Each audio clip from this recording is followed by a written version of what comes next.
I humble respect to Guru Mahan, Guru Piran Sivasankaran, Guru Piran Neo, fellow Jnanis. Today I'm going to continue these teachings of the essence of the Katha Upanishad. And the last time I left you with is where Lord Yama speaks about how one can attain this Brahman. And he speaks about the divine vibration of Om, the awareness, the unification, and the moksha. So here he says that the Brahman has two attributes. We covered this the last time. The attributes where he says the Brahman with attributes, which is the Apara Brahman, and then he talks about the Brahman without attributes, the Para Brahman, right?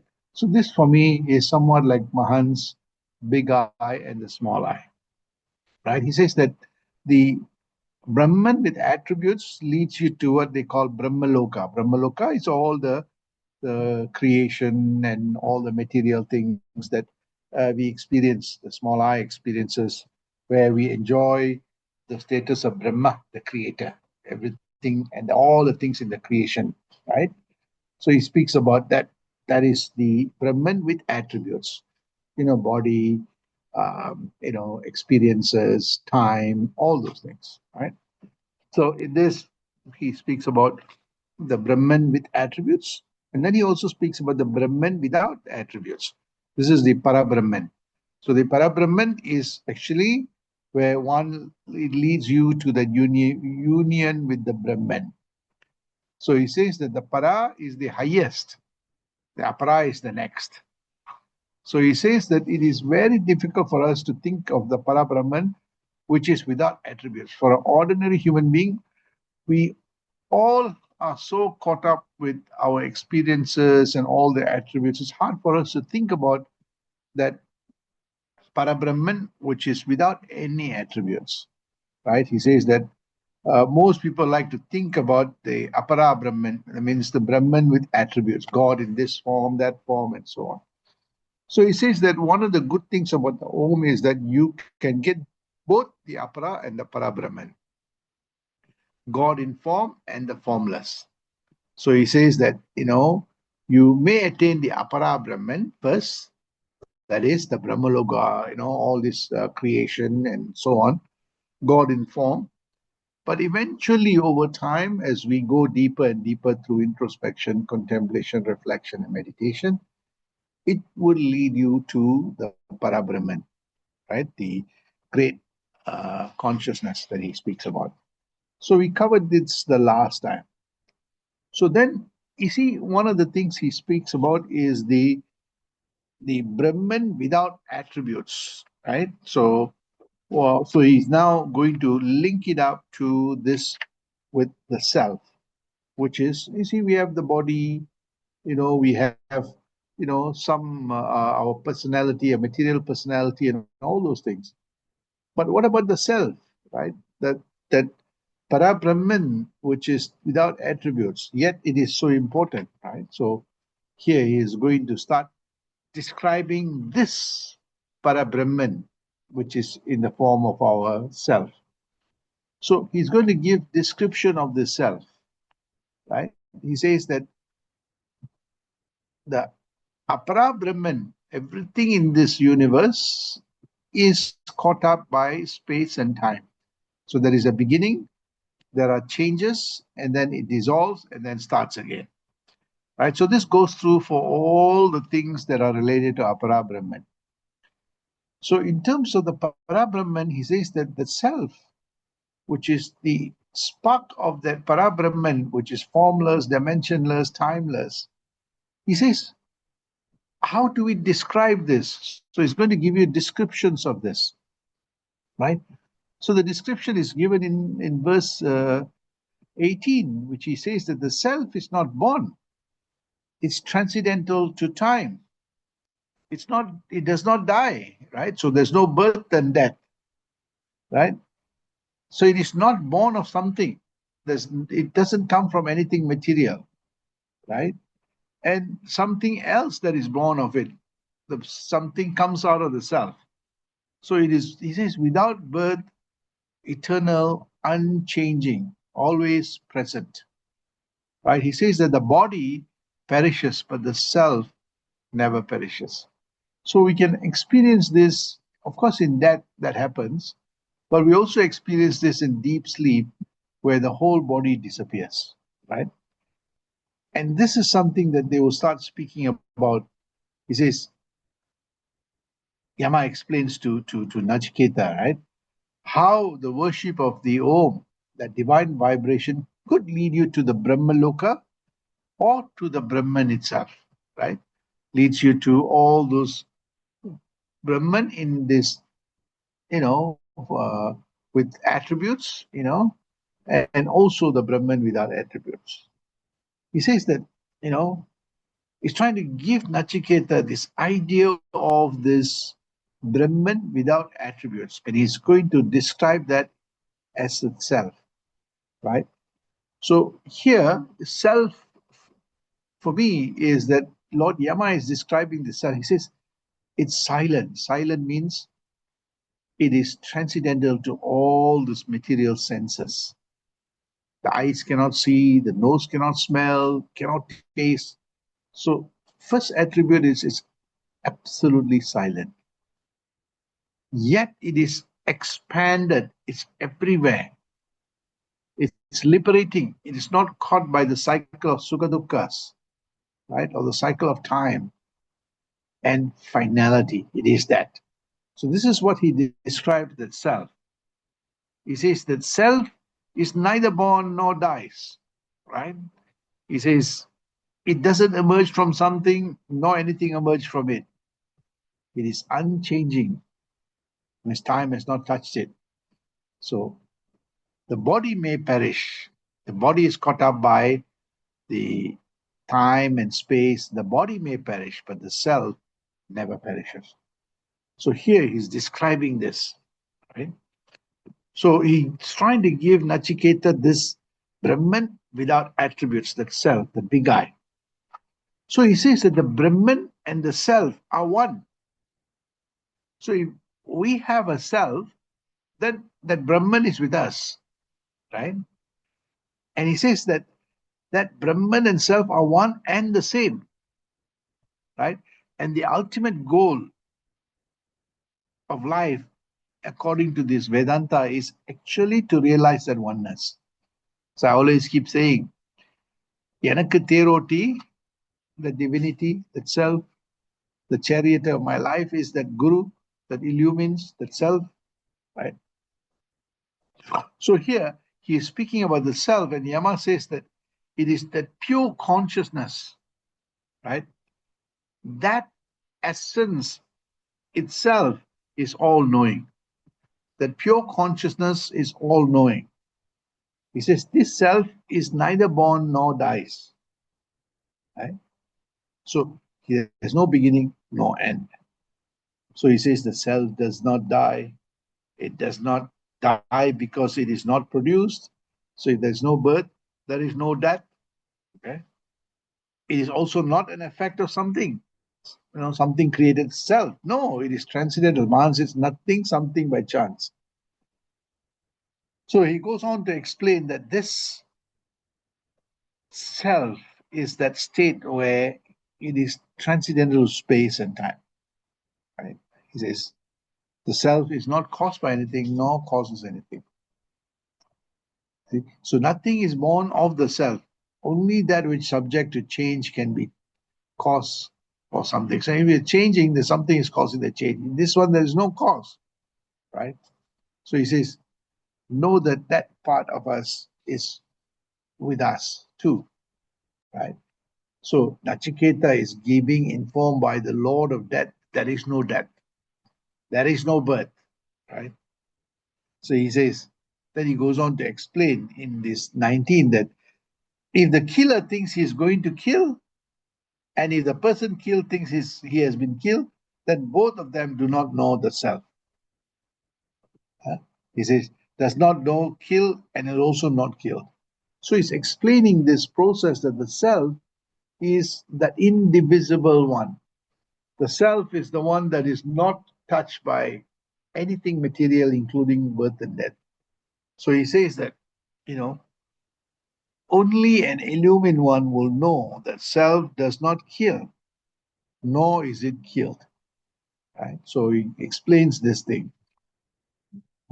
You can amputate a hand, but you cannot amputate that spirit. Right? So he goes on to explain that the self is not subject to any modification. Body can change, but the self cannot. It's unconditioned, right? Our body's health depends on the food that we eat, the exercise that we take. That's conditioned. But he says that this self is unconditioned, without any attributes. So it's not an agent of action. It is only the detached witness of what is happening. This is in the phenomena world, he explains. So here it is that he says that if a person identifies himself with the body, then he is ignorant, right? Because the body has limited. So if a killer kills, it is only his body that is killing, right? The soul doesn't do that. The self is not killing. So he goes on to describe this wonderful state of this self, which is neither kills nor is killed or initiate the killing process, right? So he then goes on to describe that this self is smaller than the smallest and bigger than the biggest. So even in the most minutest microcosm, right, he says it exists. And the macrocosm, that's why Mahan says ipparamam, apparamam. Yeah? So he says that this self is smallest of the smallest and the biggest of the biggest. It is deep in the heart of every human being. Here he's describing the self, right? The core to the self is this.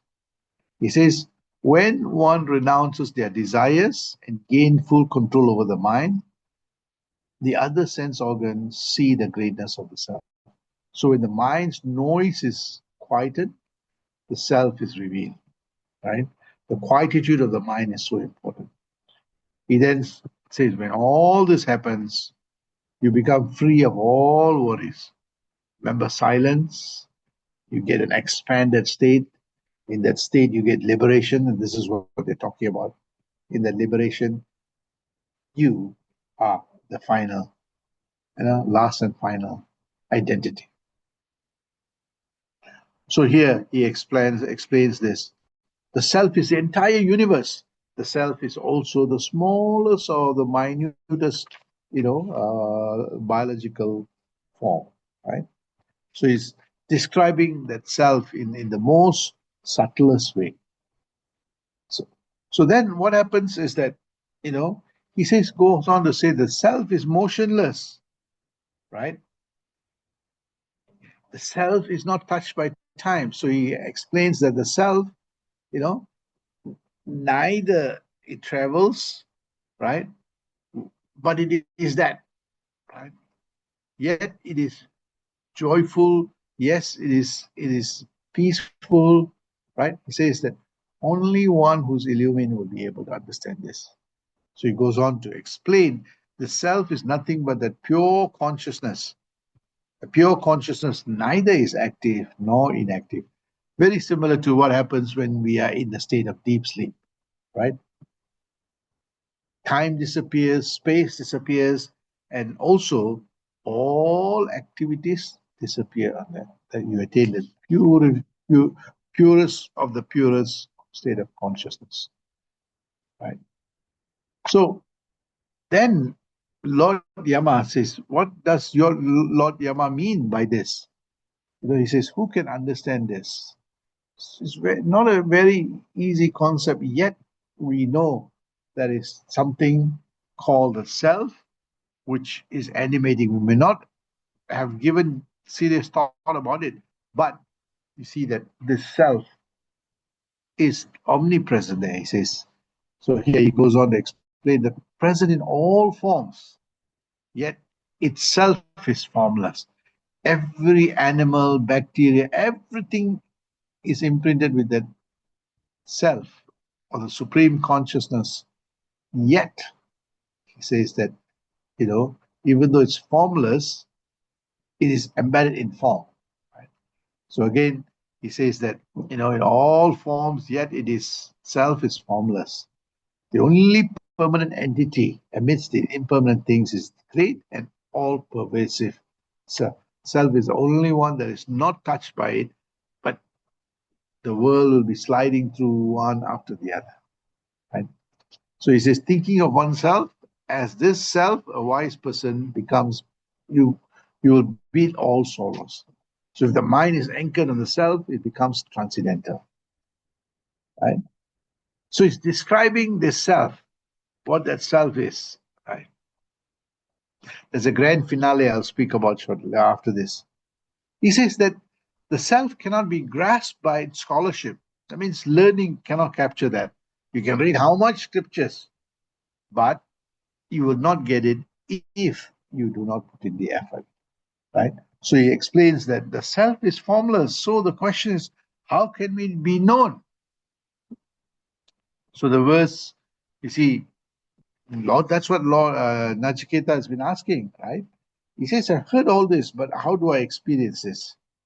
He says that you cannot have this idea without the self from studying. So you can't get the self by reading books, getting degrees, right? That may work well in your material profession, but not in that spiritual realm. So he says you may sharpen your intellect and may have good reasoning, yet you still have not understood the self. You can be the smartest of the smartest, right?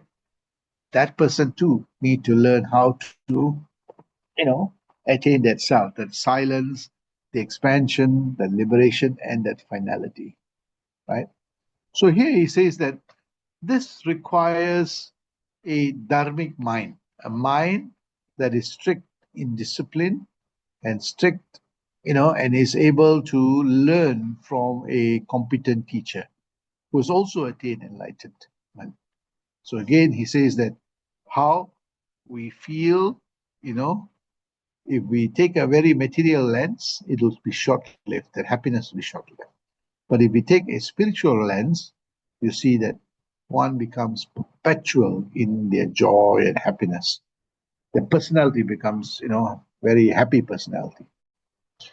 So he says that this self was always within us. It's never left us, you know. But now it has revealed itself to you. So this self, you know, that Nachiketa has been trying to find and locate, like many other people, he says that, you cannot find it outside. You can only find it within. And there is a way to get there. You see, if you travel that journey, you will be a transformed person. Right? So again, this meditation, even though there are days that you don't get it, it's okay. Sit down quietly. Thousands of rishis and mahants also went through those days. Right? So he also says that the state of the mind is so important.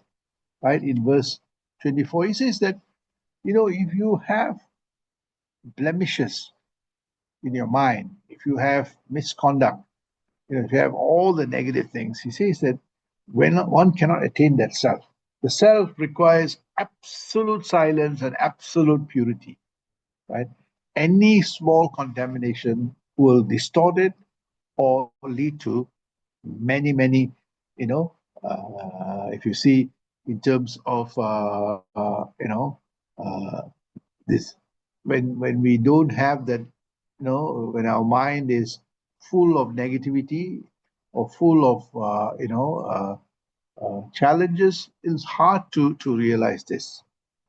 So Swamiji says, "Kuraiya nivirtika kuriya kurale kadavul."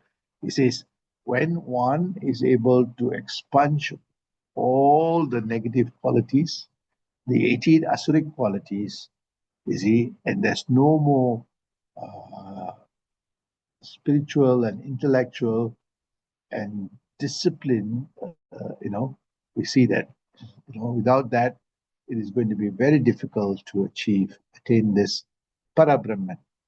He says that who is incapable of controlling the mind, when you cannot control your mind, you're unable to reap the benefits of this. So he goes on to explain in this verse that the only way to attain the self is through knowledge. We can practice whatever we want to practice, but until the practice makes us understand the self, we cannot say that we are enlightened, or we cannot say that we have all the wisdom knowledge.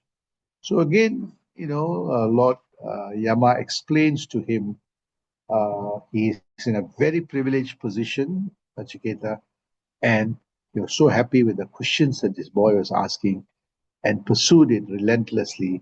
And that is why Nachiketa has a place in the scripture as listening to the instructions, following that instructions, the divine, instruction, reverberating the divine vibration throughout their lives, and ultimately shed the body in the liberated state. So, this is what he is speaking about. Then he goes on to explain who are the best people to experience this. He says the Brahmins and the Kshatriyas, these are people that are learned, take the time to put the effort. But today, you see, may not belong to a Brahmin, a Kshatriya, maybe mixed. As long as you have the thirst to know that self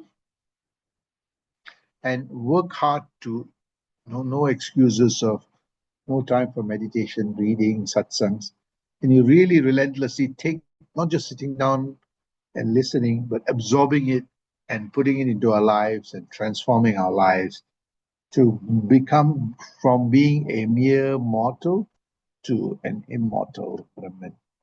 So again, it leads to this, Brahmins is one who attains the Brahman, Kshatriya are the warriors that learn to slay the demons. What a beautiful verse it is. He says the self is supreme. To show how the supreme it is, their verse stresses that everything merges in it. So all the good and the bad, the sukha dukkha's, all will disappear, and you come to the state that kurai, when our mind has got no more blemishes, the self is revealed, the divinity is revealed. So here he says that the self is supreme. To show how the supreme, you know, to realize the supreme, one needs to experience this. This is where the experiential learning is so, so important, right? So again, that's how when we eat food, the food digests everything and gives the nutrient. The same way, we see that when the mind converges in that silence, the mind attains that supreme self. You see? So he says that supreme self is unique to each one of us. It is beyond the reach. Our sensory organ cannot capture that, right? There's no way, right? And it says it's impossible for an ordinary mind. It's difficult for them to wire their mind to be thinking about the self, or far less experiencing that self. He says, yes, I know that it is not easy, but because we're so caught up in this material world, it's hard for us to decouple. But yet, to attain that self, the decoupling is very important.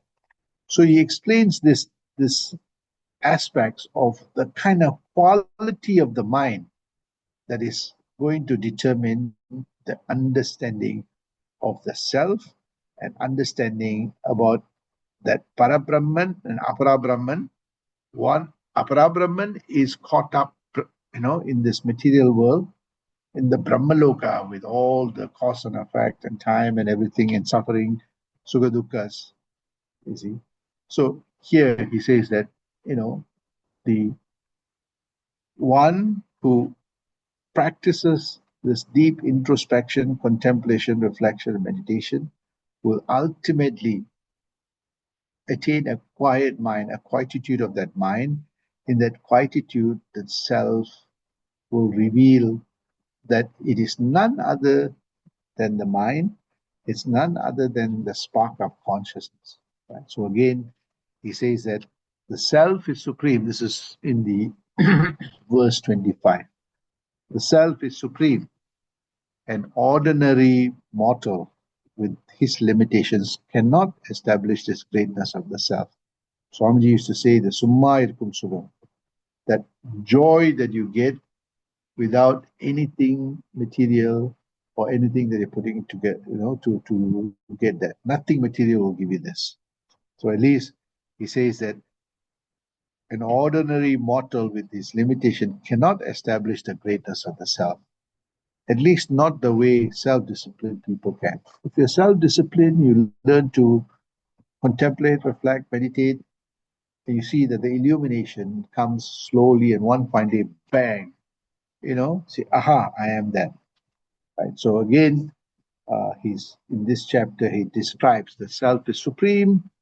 To show how the supreme, it is the verses that stresses that everything merges in it, just absorbs everything. So as like the food merges with the body of the eater. So you see, it's different, but the moment we eat it, it gets digested. In that same way, you know, our self, everything converges to that self. And he says that the self is unique. It is, I can experience myself, but you may not be able to experience yourself. Neither can I. So he says that this self is beyond the reach of our sensory organ. So you cannot use the sensory organ to try to understand what the self is. He says there's no way of perceiving it, and it is not possible to define it is one without a second. So he says that it is difficult for us to decouple from the causality, the time, and also all the other attributes. Without that attributes, we are full of attributes, and we cannot fathom what this without the attributes mean, right? So only through deep introspection, contemplation, reflection, meditation, one is able to really understand the self, understand our own biology, and show that actually in the deep, in the final analysis, he says that the self, the supreme conscious, all of them are within our own reach, right? So he says if we don't have that pure mind, it becomes beyond the reach of an ordinary person, right? So with that, I'm going to stop, Sandosham, right?